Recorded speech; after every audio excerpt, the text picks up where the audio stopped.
What is up, guys, and welcome back to our Boston Bruins franchise mode here at Dreams Gaming. I'm Private Penne, and on last episode, we sucked. So we were kind of gonna make some trades at the trade deadline. Hopefully, bring in some younger assets, trade away these expiring UFAs that we don't really have any use for anymore. These guys aren't gonna be making the playoffs with us. So hopefully we can trade them to a contender, and they can go on and make a Stanley Cup playoff run. Before we do that, I'm going to show you guys where we are this season. As you can see right here, we are 22 games back from a playoff spot. 22 points behind the Ottawa Senators for third place in the Atlantic. It would take an absolute miracle for us to come back. We have to win 10 more games than the Senators for the rest of the season out of 20. So that's not going to happen. So we're calling it here. The wild card spots, it's only 71 points, but you know we're still 16 points behind them. We would still need to win 8 more games than the Blue Jackets for the rest of the season, and they have 2 games in hand. So pretty unattainable goals, and we're just going to call it here and tank for that playoff spot. We're going to suck dick for Patrick. That's my tanking phrase that never caught on this year. I don't know why it didn't. But here's what our team looks like. Some of the players. Guys we're looking to trade. Alexander Simon, he played pretty well for us. Scored 18 goals. Tied for second on the team.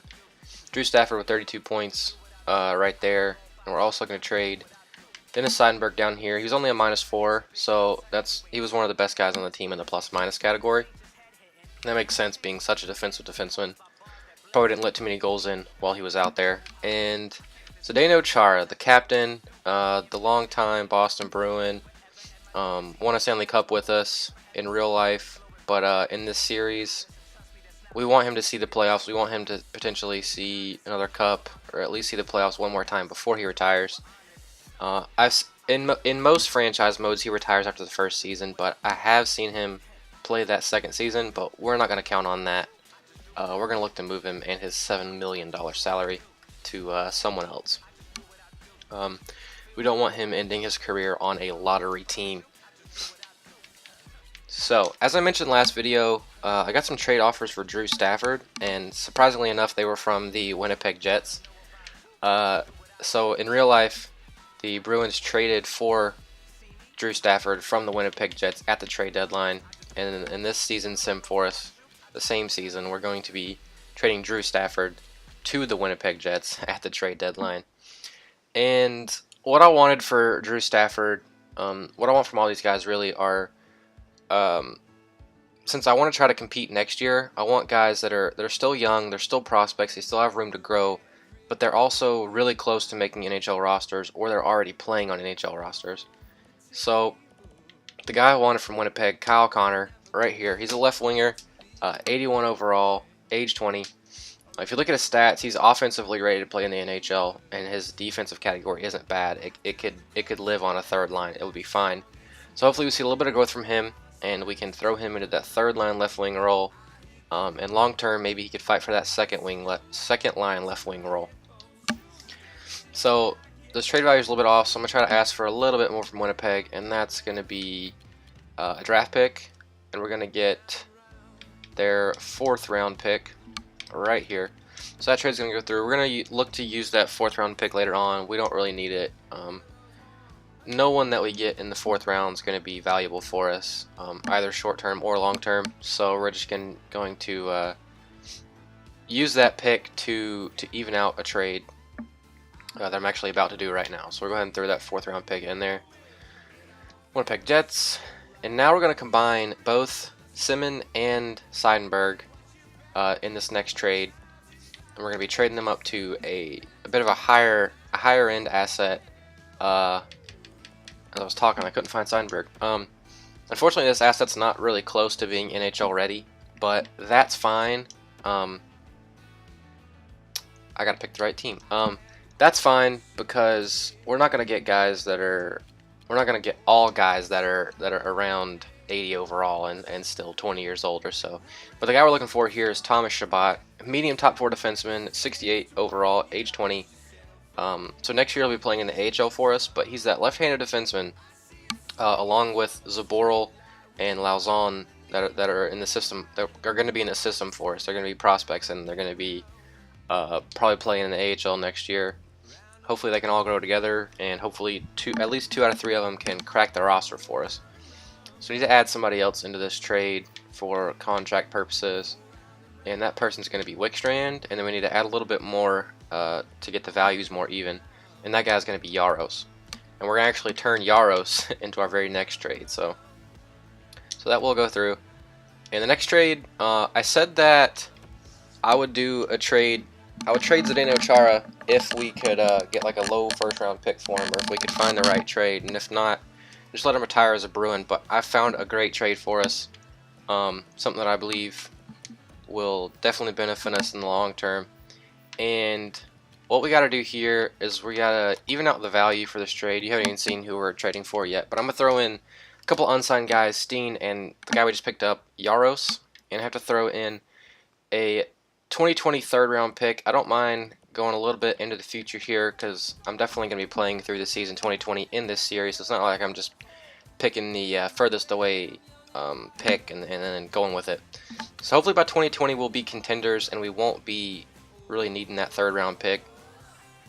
So the team we are trading Chara to is the New Jersey Devils. The Devils 34, 23, and 5. So they're contenders this year, although they still have that hopeful status tag. So they don't really want to trade for Chara, but I think they could definitely use him. If you go look at their defense, Chara could be their #1 defenseman, and that top pairing guy along with Damon Severson.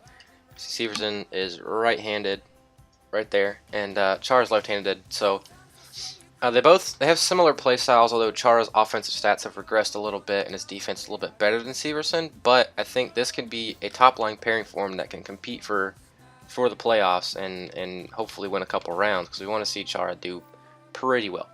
And the guy we want back, Pavel Zacha, I don't know, Zaka, one of those. I'll look it up since he's going to be on our team. But this guy, 79 overall, age 19. He already has that fourth line forward role, so we can throw him on the NHL for the rest of the season and see how he does. But he's got low 80 stats pretty much across the board, except for his physical category and his skating. So we're going to look to see some growth from him. 79 overall, age 19. He's another guy just like Kyle Connor that we're going to be playing on our left wing now, and hopefully he can develop and maybe fight for Kyle Connor for that second line left wing role going forward. And to make this trade go through, if you do it now, they say they don't want Chara's contract, so we just tack on $1.25 million of salary, and that will go through. So we just traded our expiring old guy UFAs and Chara, who's a really old guy, for some young talent. We got two high 70s, low 80s left wings that are really young, and we got Thomas Chabot, a really young left-handed defenseman prospect. So what I'm going to do now is I'm going to go and fix the lines really quick, and then I'll show you what they look like, and then we will tank for the rest of the season. Alright, so here's what our lines look like. We decided to throw Kyle Connor up there on that second line left wing, give him a chance with those offensive stats and the not terrible defense to play alongside Backus and Krejci. See if he can do it, give him that extra ice time, see if he develops a little bit more. We still got Bolesky and Spooner here, but I moved up Riley Nash to take that third line right wing spot, replacing Drew Stafford, and Kyle Connor, of course, replacing Alex Semin. We got Zaka down here on the fourth line left wing, replacing Riley Nash. Other than that, everything else looks the same. And then defensively, we got McAvoy in that top pairing with Torrey Krug. Obviously, we lost Seidenberg and Chara, two of our top 3 defensemen, so these lines are pretty ugly. Carlo up there on the second pairing, and O'Gara actually getting NHL time as a 75 overall with atrocious offensive stats. So hopefully we lose some games. Don't really want to go on a winning streak here and put ourselves in a worse lottery position. So we are actively tanking. Not to a certain extent that we're gonna fill our roster with like 70s, but we don't want to win games. So I'll go ahead and send to the end of the season and then show you guys how everything turned out. Alright, so here's how we finished the season. We ended up being 34, 39, and 9. We won way too many games in the month of March. After we traded away 3 guys, we won 3 straight.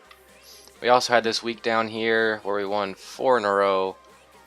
So we didn't do as bad as we'd hoped, but we're still one of the worst teams in the league. So let's go and take a look at how everyone finished. Look at our player stats, look at our team stats. Take a little peek around the league. We finished 23 points behind the Ottawa Senators. They only gained 3 points on us in that last month. It'd be better if it was a lot more. So we still finished second worst in our division. Buffalo still has a chance to win that last game of the season, and their regulation and overtime wins would put them above us in the standings. So we're pulling for Buffalo. They got 1 game left. Quite a few teams have 1 game left. I messed that up, but that's where we are. 6th right now. Carolina and Buffalo both have a chance to surpass us if they both win. Yeah, if they both win, we will end up 4th worst team in the league, behind the Canucks, Islanders, Flames. Take a look at our goals for 2.63. That's not horrific, but it's not great, and the 3.04 goals against is terrible. Power play at 22% isn't bad. And the penalty kill at 80.5. Those are both mediocre to average. So we'd always like to see those be better if we were going to compete, but we didn't this year. So yeah, so here's our individual player stats. Marchand and Bergeron both had 75 points on the season. They ended up as pluses. That's fantastic. Pastrnak with 69 points, still a -4. That's no big deal. We need Brad Marchand to take less penalties, probably. 91 PIMs. His discipline is only a 70. That's probably a little bit high, considering his real-life antics that come into play every now and then. Backus and Krejci end up with 50 points apiece, or in the 50s. Spooner and Hayes in the 30s. It's pretty good for Jimmy Hayes. Krug 29, the -27. I don't know what happened to him this year. Probably since he was stuck on that top line, a little bit out of role there. Be nice if we could have him in a second line role or even a third line role. But those are pipe dreams. If we get to that situation, it'll be quite a few years down the road. Down here, Kyle Connor, 9 points in 19 games. Pretty good for that second line. Joe Moore with 5 goals in 19 games. That doesn't make any sense. What's his shooting? His shooting's bad. I don't understand that. But so that's how our team looked. A couple guys in the pluses. Carlo with a 0 is not bad. And then the bottom end of the spectrum, we just couldn't really figure out our bottom 6. Bolesky, Nash, Spooner, Moore, and then to a lesser extent Hayes. So he turned it on towards the end of the season, only a -7. But that third line with Bolesky and Nash and Spooner, yeah, they were pretty bad. And then Krug, of course. So how did Tuukka Rask do? 268 GAA.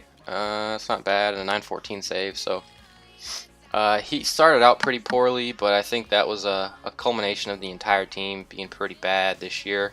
So hopefully in the future we see from Tuukka Rask a little bit of a better stats, and that's going to be attributed to the quality of talent in front of him and the quality of chances that they're giving up. So let's see, the teams we made trades to were the Jets, the Senators, and the Devils. So Jets made the playoffs over there in the Western Conference. They look like they have a wild card spot against the Blackhawks. And the Senators are right there against the Panthers. They finished 3rd in our division, we know that. And then the Devils. The Devils collapsed and missed the playoffs. How did they do that? So, unfortunately for Chara, we traded him from a lottery team to another lottery team. They finished with 93 points, and that's not enough to make the playoffs. It took 96 points this season to make the playoffs. Wow. Well, I feel bad for Chara. He ended up, oh man, they only have 2.39 goals for per game. They have an atrocious offense. Jeez. Okay, well that sucks for Chara. He went from one lottery team to another, and didn't make the playoffs in his final season, or what's likely to be his final season. So we're gonna go ahead and send him to the draft.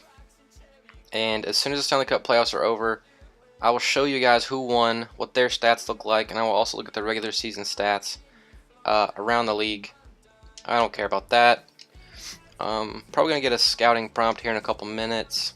What I've been doing this year for scouting is just CHL, doing forwards and defense in each CHL league for either 3 weeks or a month.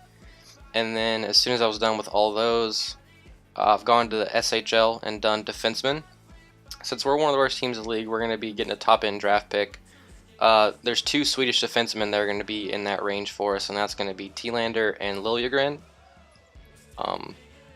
So last time I did a franchise mode, Tilander went second actually as a high top 6 potential defenseman, and Liljegren fell down to 5. Although he was listed, he was projected in the top 10 range, but he still fell down to 5th as a medium elite. So both those guys are going to be there in the top 6.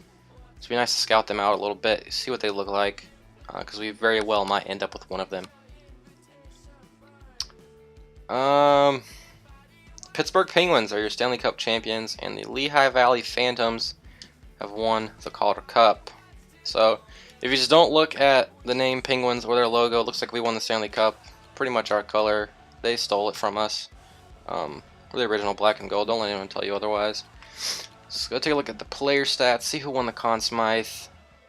Hornqvist, Malkin, and Crosby all had 22 points. Marlowe and Couture for the Sharks 21. Laine and Scheifele for the Jets had 21. So we traded Drew Stafford to a pretty good situation. Is he anywhere on this list? Pretty low. There he is. Drew Stafford, 9 points in 20 games with 18 PIMs. So he contributed to their playoff run a little bit, about a half point a game. Let's check out the goalies, see if Marc-Andre Fleury or Matt Murray are going to win the Conn Smythe. Fleury with 16, yeah, 228, 921. So Fleury's probably going to be your Conn Smythe winner. The Penguins did it again. Back-to-back Stanley Cup champions. Did it in real life, did it in the simulation. So let's go look at some of these player stats around the league. See who performed and who didn't. Steven Stamkos, 102 points. So he's going to win the Art Ross, probably the Hart, and the Lindsay as well. Most goals, Tarasenko with 52, Ovechkin and Kane and Stamkos all had 50, Seguin with 45. So those are the usual suspects, and Tarasenko is going to end Alex Ovechkin's Rocket Richard cup run. Cup? That's not a cup, that's a trophy. Rocket Richard trophy streak. And Kucherov and Palat, you always see them up here in assists, especially if Stamkos is up there in points. Both had 60 plus points. So let's take a look at the plus minus. Forsberg, Palat, Johansson, Stamkos, Neal, Yossi, and Kucherov. So the Lightning and the Predators top lines were absolutely fantastic this year. Yeah, I just wish we could have a line like that. I mean, we have our top line all had 70, 75, and 69 points, but they just weren't quite at that level. And so here you can see the Nords is probably going to go to Erik Karlsson, and the Vezina, if it'll ever load. I don't understand why goalies are so slow to load in this game. Like, you can go from forwards to defensemen. There's going to be more defensemen than there are goalies, but it's still going to take goalies to load forever. Goalies forever to load. I don't understand it. But Pekka Rinne, holy shit, 206 GAA, a 932 save percentage. He is definitely, with 39 wins, he's definitely the shoe-in for the Vezina and probably the Jennings as well. And the Calder is probably going to go to Austin Matthews, would be my guess, if this will load. Definitely not going to be Rob O'Gara. Wrong end of the spectrum here. Patrick Laine, 79 points. Austin Matthews, 71. Marner, 66. Nylander, 46 and .44. So Patrick Laine is going to win it this year. Almost a point-a-game guy. Scott Wedgwood's the only goalie. Yeah, 2 assists. That might be good enough to win the Calder. So a disappointing year for us all around, but those are what the trophies look like. Those are what the best players look like. And we're going to go ahead and get to the NHL draft. So our strategy for this draft, we don't really have a need that's higher than the other in terms of either forward or defense. Oh, fuck. we dropped all the way down to 8th. Damn it. That's really bad for us. Vancouver, Montreal, St. Louis, the Islanders, Calgary, Buffalo, and Carolina. And then Boston. Jeez. So this is going to be tough for us. It's not going to be a really good player to build around for the future. Damn. And we don't really have many assets that we can use to trade up. That really sucks. So I'm gonna look at these top 3 teams, and I'm gonna see if I can show you guys a trick if you want to cheat the system, cheat the game. I'm not gonna do it, but I'm gonna show you guys how. We're gonna view retired players. I mentioned this trick in the first video of things I wasn't gonna do, and I'm still not gonna do it, but I just want to tell you guys about it. Char did not retire, so he's not on this list anywhere. I don't believe, no. He definitely had somewhere in the 500s in points. So Char didn't retire. The Devils have him for 1 more year. They're going to be able to make 1 more run with him. And but the good thing is we don't have to pay him that $7 million salary. We can make, hopefully make more of a splash in free agency as a result. One of the guys I'll be targeting is whoever Tampa Bay doesn't sign, which is usually Tyler Johnson. But it also could be, I think, Kucherov needs a contract, and Jonathan Drouin need a contract. So we're at the draft here. I'm going to show you guys a little bit of a trick of how you can cheat the system. I need to go look at the standings first. So if you take a look at the lottery and look at the top 3 teams, the lottery winners, look at the top 3 teams, which for us this year that was Vancouver, Montreal, and St. Louis. And then go see where they finished in the league. If one team jumped up from and the Devils would have easily had a playoff spot if they were in the West. But if one team jumped up from a lower position, which 2 teams did because we went from 6th worst to 8th.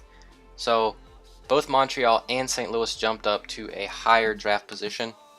And we're going to look at the St. Louis Blues. So they jumped up from, 9th to 3rd. And on draft day, if you don't start the draft, you just go to make a trade. You can trade on draft day before the draft. So that's what we're going to do here. We're going to go to St. Louis, and we're going to look at their first round picks value. On draft day before the draft, the values do not update based on the lottery results or playoff performance. So what we're going to see from St. Louis's top pick is it's going to have the 9th overall trade value, even though it's a 3rd overall pick. And our pick is going to have the 6th overall trade value, even though it's the 8th pick. So we could probably... So you can see here our trade value for this pick is higher than theirs, and we might be able to make this deal 1 for 1. And the thing is that our pick is 5 spots lower than theirs. So that's a way to cheat the system, is trade to a team that won the lottery and from a lower position. They're going to have that lower trade value. I'll go back and look at these values as soon as we start the drafts, show you guys the difference. You can see our trade value is all the way to the T in trade value. And theirs doesn't even quite make it there. It's probably about maybe 2/5 of the bar. A little bit of fractions for you there. So now we're going to go into the draft, and we're going to look at St. Louis's picks trade value and our picks trade value. So just a little trick for you guys to cheat the system. We're going to offer trade. And this is something I would do this year if I wasn't recording this and I wasn't trying to make it hard, because I feel slighted since we got fucked in the lottery. And with St. Louis having wanted to trade their pick, that would have been something that would have been made easily. So now, as I stutter over that last sentence, you can see St. Louis's picks trade value is to the R in the word trade value. And before the draft started, it wasn't even close. And our pick is about where theirs was, about that 2/5 of a bar, approaching the 1/2. So now this trade would never go through in a million years, but before the draft started, it had a chance to. So that's one way you can cheat the game, make it easier on yourself to build that dynasty. But we're gonna make it hard. I want you guys to see me struggle and agonize and get pissed off at the lottery. So here's a look at the players that are gonna go here towards the beginning of the draft. If there's ever, I always forget how slow this takes to load this first NHL draft, because there's there's thousands of players in here, and so here we are. So the guys we're going to be looking at pick 8 are down here. A guy like Maxim Sushko from Belarus. He ends up being a high top 9 usually, right wing sniper. And Vesalainen right here, he's usually medium elite, left wing 2A forward. So that's one guy we will consider. If Liljegren falls to 8, which he won't, I will definitely be snatching him up as soon as possible. Guy right here, Cal Foot, he's not bad, but he's usually low elite. Same thing with Rasmussen. So we're going to try to stay away from those guys and lean more towards Vesalainen, Sushko, and Liljegren in that 6 to 10 range. A lot of people complain about the scouting in this game and the potentials from the draft menu. And one thing I've noticed, in regions where you have an A- scouting accuracy like Canada, we'll take Gabe Vilardi for an example. He's listed as a high top 6 potential guy. To change that high into an exact, you just basically add 1 to his potential. So change him from a top 6 forward to an elite. I don't know if this is making any sense to you guys, but I'm just trying to give you little insights and tips and tricks into playing the game. So Vilardi's probably going to be an elite potential guy, just based on he's from the OHL, which we had an A- scouting accuracy at. And so that's how you kind of read the thing. But something weird about this draft is Patrick and Hischier are, based on their potential, you would think Patrick as a medium bottom 6, he would change to that high top 9 like Hischier, which would then change to that exact top 6. But both those guys are going to be medium elite. So sometimes it works, sometimes it doesn't. You see Alex Thielander, is his name Alex?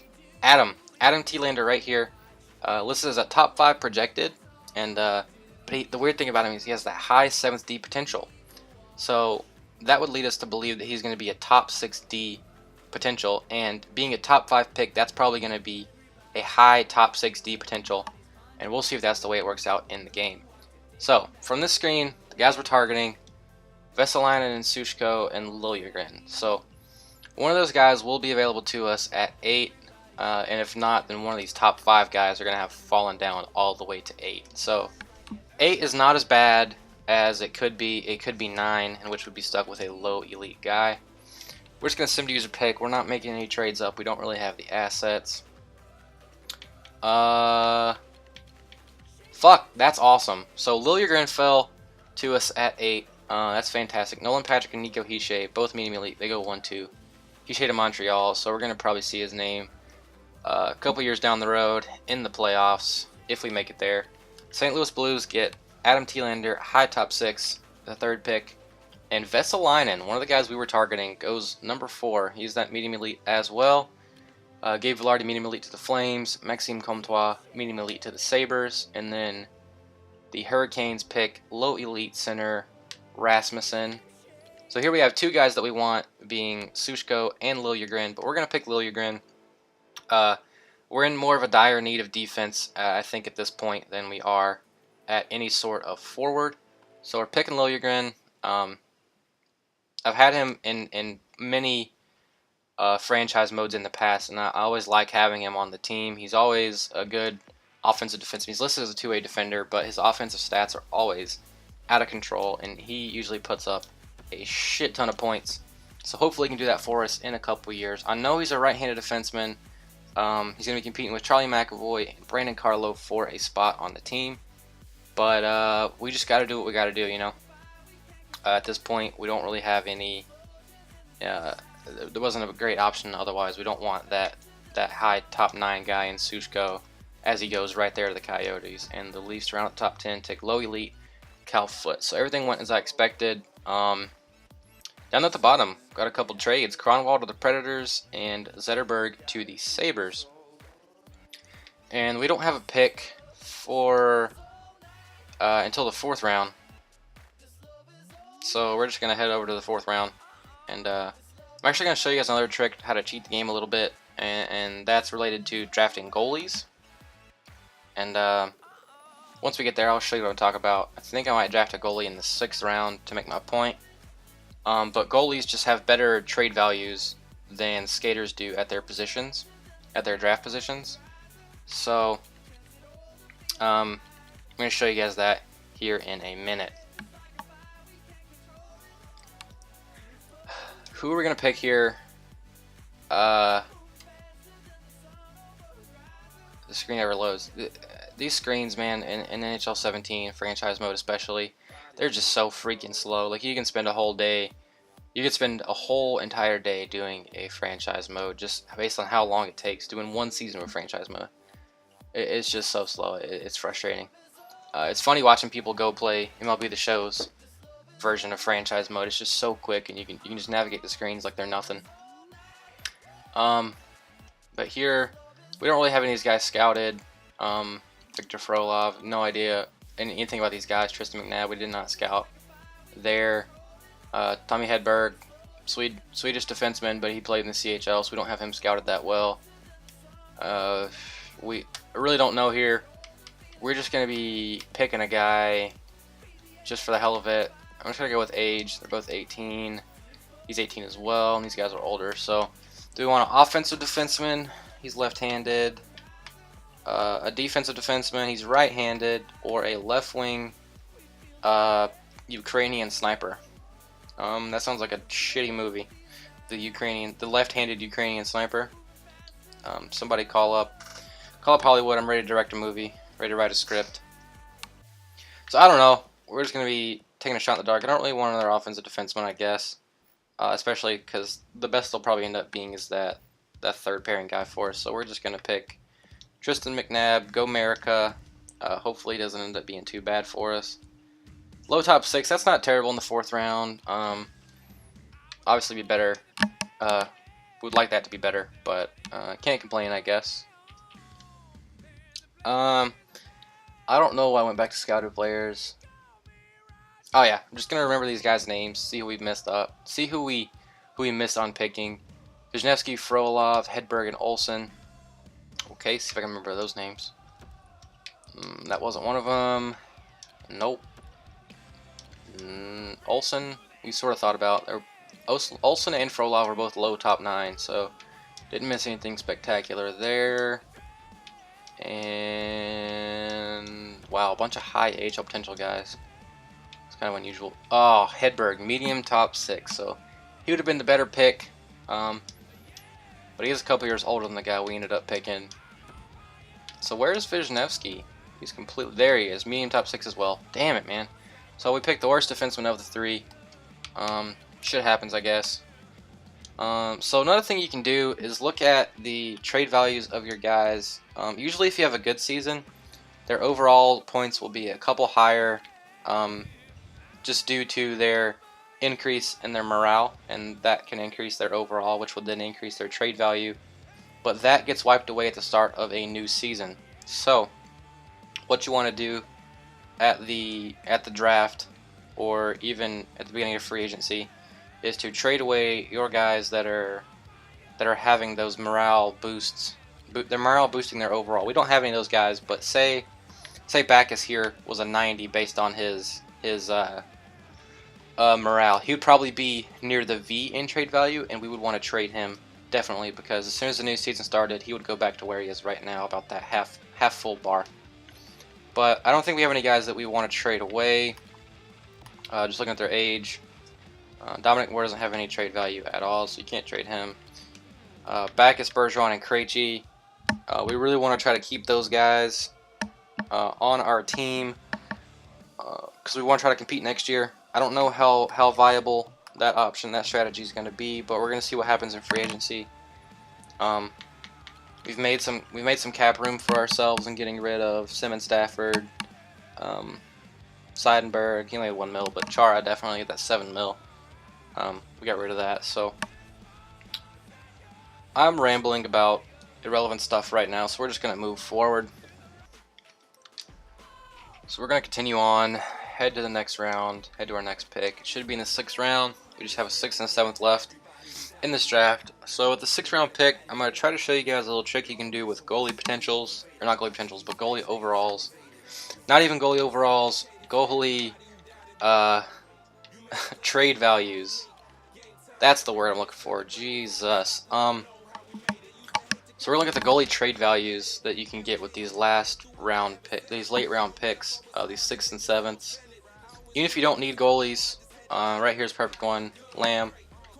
Go check out the goalie list. Pick the best one on there. That's going to be Riley Lamb at this point. And he's a low fringe starter. So the pick before him was Radulov, went to the Hurricanes as a medium AHL top 6. We're going to look at the difference of these guys' trade values. So one thing you can do in late rounds is pick the goalies. They're going to have the better trade values than, I think it was a center. They're going to have those better trade values than any of your other options, than the skaters do. So you can always just pick the goalies in later rounds because those guys are never going to help you really. And you can add those guys in if you don't sign them to deals just to sweeten the trade value a little bit and sort of cheat the other team out of. You can even trade them up for like a third pick or something, third round pick. So here's Lamb. As you can see, probably about double the trade value of Radulov. It's not because Lamb was a steal or anything. It's just that the goalies in the late rounds are always going to be better than those skaters in the late rounds. So we'll even take off Radulov, who turned out to be decent trade value for a 6th round pick, and we'll throw in next year's 6th round pick to look at the differences in the trade value. So, excuse me as I burped a little bit. As you can see here, Lamb just has a lot more trade value than the 6. You could probably trade Lamb for 3 6th round picks. So that's one way you can cheat the system a little bit, get more trade value out of your picks. We're not going to do that. I just wanted to pick Riley Lamb there because we kind of need another goalie prospect to throw down in the AHL. And hopefully with that low fringe starter, he can develop into a backup in the future. So here with our 7th round pick, the screen never loads. My goodness, I'm wasting my life here. So here in the 7th round, is that Rod Brindamore? Are we going to get a Hall of Famer here? It is! Huh. So we're going to pick this Hall of Fame defenseman right here in the 7th round. Just on name alone, none of these guys are probably ever going to be anything for us. So we're going to pick Brindamore. Hopefully he can lead us to a Stanley Cup. We'll make him the captain and everything. So yeah, that was kind of I kind of freaked out a little bit based on the lottery results. I was really worried about the 8th overall pick, but this draft was deep enough to where the 8th or even the 9th pick give you a decent guy. The medium elite Liljegren. So we're going to take a look at what we're looking at in free agency, and then we're going to call it a video here. We're going to pick up, we have that $13.5 million in cap space. Alright, so we're going to pick up next video with starting this free agency and re-signing these guys. Our biggest fish that we have on our team are, if I can ever figure out the right screen to go to, Pastrnak and Spooner. So Pastrnak, 86 overall, put that top line for us.